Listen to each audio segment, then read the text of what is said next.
Gamit ang sarong sadit na agyanan, nagturuwang ang personahes kan Lagunoy Municipal Disaster Risk Reduction and Management Office nga ni matabangan ang sarong umakion na babayi na makapasiring sa ospital. Sigun kay Romel Batanes kan MDRMO Lagunoy, dipisil sa mga residentes na makabalyo sa tulay na sakop kan Barangay Dahat, Lagunoy, Camarines Sur. Huli kaya kan daing untok na pag-uuran, dagos na ining naraot.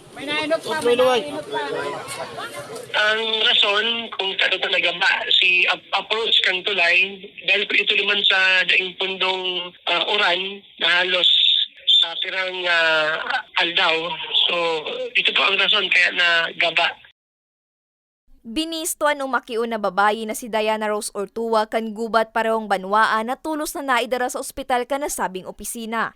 Mientras tanto, susog sa datos kan MDRMO Lagunoy, total na 41 pamilya o 135 individual na ang ipig-ibakwar huli kan mga pagbabaha na kausa kan sunod-sunod na pag-uuran. Asin hasta sa presente, ang nasa evacuation center pa.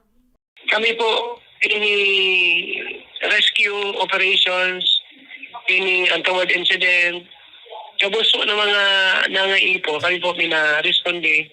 Sabi ko na nga ni, one call away, yaw pa kami duman sa area. Sa ibong kan pagmaray na kan panahon ngunya na aldaw, patanid na sana kan MDRMO Lagunoy, maging rigmat man giraray, urug pang malumoy pa ang daga. Kaya iyaon pa ang posibilidad nin mga pagrasay. Para sa mga baretang tatak Bicol, Laarni Miranda.